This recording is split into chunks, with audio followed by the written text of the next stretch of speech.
Hello, good morning. This lecture is for all dentists and dental students. We will start talking about oral health. Before talking about oral health, we will talk about the definition of dental caries. Dental caries is the name of disease that leads to dental cavities. So, what is dental cavities? Dental cavities is holes in teeth result from disease. So, what is the disease? The disease is tooth decay, which is all of the above. Okay, we will talk about early childhood caries. What is early childhood caries? Early childhood caries, it's kind of caries that happen in childhood in maxillary central incisors, and it has so many causes. The first one is bad oral hygiene, and second one is sweets and sugars, and third one is use of pacifiers and gums with honey, and fourth one is pediatric drugs like cough syrup, and also family history of amelogenesis imperfects. If you have anyone in the family of history of amelogenesis imperfects, it will lead to progression of early childhood caries. And bottle feeding, what's bottle feeding? Bottle feeding is when baby sleep, he put the bottle all the night in his mouth, and this lead to progression of dental caries and also compromised medical conditions. So, what is the management of early childhood caries? The first management is oral hygiene instructions to the parent and the child. The child should brush his teeth at night, and also diet counseling. Decrease the amount of sugary foods and drinks the child takes every day. This is a very important step in the management. The second is fluoride application, and we will talk about it later, okay? And temporary filling of the teeth with good prognosis, and stainless steel crown and extraction of teeth with bad prognosis. Sure extraction of teeth with bad prognosis and prepare space maintainer for future arrangement. So, what's prevention of caries? How you can prevent caries? Prevention and not management after the problem has happened, but prevention from the beginning by diet, healthy diet, stay away from sugars and fluoride toothpaste, fluoride mouthwash, fluoride supplement, and plaque control, and Pitt and Fisher sealant. Now we will talk about importance of primary teeth. Primary teeth is very important in eating and nutrition, and space maintaining, and speech development, and smiling and confident young child. Most common bacteria is Streptococcus mutans, which is attached to the surface of the teeth, because sugar plus bacteria lead to formation of acid, and acid also lead to breakdown of enamel of the teeth. So the risk factors is increased sugar intake and lack of dental hygiene. Now we are going to talk about the instructions for kids. How you can instruct your kid about brushing his teeth and flossing. How you can instruct? You can instruct him by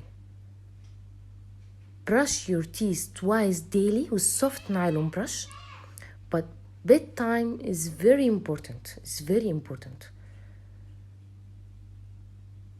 he should be supervised. Yes, of course, he should be supervised by his mother, by caregivers, which should help a child in brushing teeth until they have manual dexterity.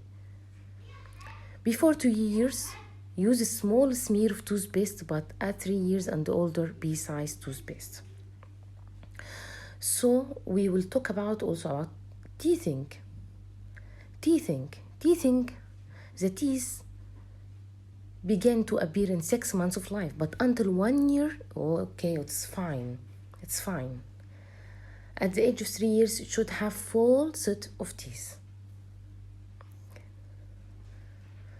So what are symptoms of teething? It is very annoying for the young child to have teeth. The first thing is fever and diarrhea and drooling and fussing and ear infection. And also the pain, it's so painful for the young child to have teeth. Now, I'm going to talk about daily care for adults, which is flossing, brushing, rinsing, and plaque removal. First thing is flossing. Floss at least once a day and wrap around your middle finger, move it up and down, and remember the back of your teeth. And use C-shaped flossing is very important. And remember the back of your teeth. Why is the back of your teeth? Because the back of your teeth is very important place which bacteria aggregate and lead to formation of plaque, and if plaque is not removed, it leads to formation of calculus. First thing is flossing. The second thing is brushing twice a day with soft nylon brush and fluoride toothpaste with 45 degrees toward gums and back and forth vibrating strokes or motions. But don't forget the tongue side of the teeth, also as I mentioned above. And also using of tongue cleaner is very important for smokers and for patients which eat large amount of sugars. The third care of oral hygiene is rinsing. Rinsing by use of fluoride rinse, but don't eat or drink for 30 minutes, and best rinsing at bedtime. The fourth one is plaque removal, done with toothbrush, toothpick, interdental cleaner, and water aid. It's very important to remove plaque regularly because if it left in place, it leads to calculus, which is difficult to be removed, should be removed by dentist or hygienist in the clinic by ultrasonic cleaners. Now, I'm going to talk about deficient manual dexterity. Patients with deficient manual dexterity. How to deal with them. You have to stand behind the patient or lean against the wall for support and use your arm to hold person's head gently against your body. It's very important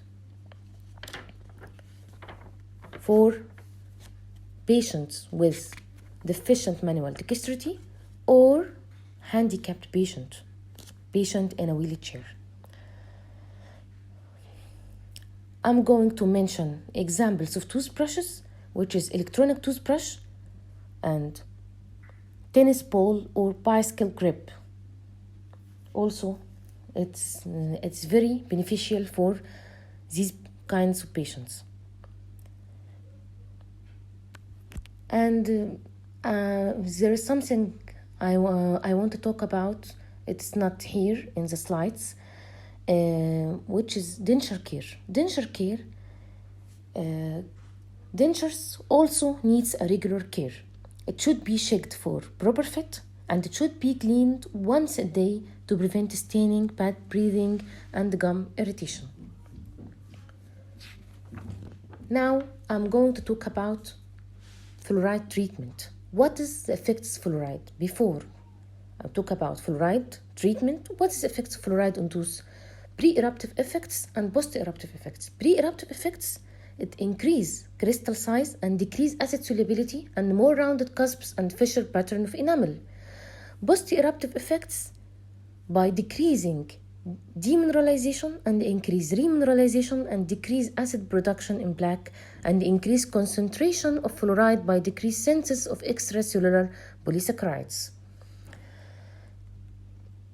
Okay, as we mentioned the effects of fluoride, now I am going to talk about fluorosis or mottling. What is the definition of fluorosis or mottling? It's due to long-term excessive consumption of fluoride in drinking water, like in endemic areas with high levels of fluoride in water, range from faint white opacity on surface of the tooth, on surface of enamel, to severe pitting and discoloration caused by increased porosity in outer third of enamel, as we can see in this picture. Now, I will talk about fluoride toxicity. Fluoride toxicity is very important. It's very important when you are taking fluoride supplements, using fluoride mouthwash, fluoride rinse, to take care about fluoride toxicity. There is 3 doses: safety tolerated dose and potentially lethal dose and certainly lethal dose. First one, safely tolerated dose, which below symptoms of toxicity are likely to happen, which is 1 milligram per kg body weight. Potentially lethal dose is the lowest dose associated with fatality or mortality, which is 5 milligram per kg body weight. A certainly lethal dose, survival is unlikely with 32 to 64 milligram per kg body weight, and this will happen. It's very dangerous dose. Okay, if patient ingests large amount of fluoride, what I should do immediately? If less than 5 milligram per kg body weight, you should give him large amount of milk. Large amount of milk immediately if you are at home. If more than 5 milligram per kg, you should take him to the hospital and give emetic, and the antidote is IV calcium gluconate. Very important. Now I'm going to mention fluoride concentration in certain products: fluoride toothpaste, fluoride mouthwash, acetylated phosphate fluoride, and fluoride varnish. First one, fluoride toothpaste, 1000 ppm, which is 1 milligram fluoride per milli, or 1500 ppm, which is 1.5 milligram fluoride per milli. Fluoride mouthwash, which 0.05% sodium fluoride, and ABF gel, which is 1.23%, and fluoride varnish, which is 5% sodium fluoride. And also fluoride drops and tablets, which depend on fluoride content in drinking water. In case of water fluoridation, 1 ppm decreased by 50%, and also 20 to 40 concentration applied in a tray with suction is so important to prevent fluoride toxicity, as I mentioned above. The last thing I'm going to talk about is bit and fissure sealant. What is the types and techniques? The types is according to color, according to polymerization, and according to resin system. According to color, clear or tinted. According to polymerization, light cure and self-cure, and according to resin, urethane diacrylate and beige. The technique of bit and fissure sealant, success dependent on dry field. First, prophylaxis if tooth free from plaque. If tooth free from plaque, it lead to prophylaxis against cures. You should isolate and write the tooth, then etch the tooth as recommended by manufacturer instructions. Ideally, 20 to 40 seconds with 30 to 50 phosphoric acid. Then wash, isolate and dry very well. Then apply enamel bonding agent and apply fissure sealant according to manufacturer instructions. And after polymerization, try to remove the sealant. As we can see in this picture, before Bitum fissure sealant and after Bitum fissure sealant. Thank you so much for watching and wait for me in another lecture. Goodbye.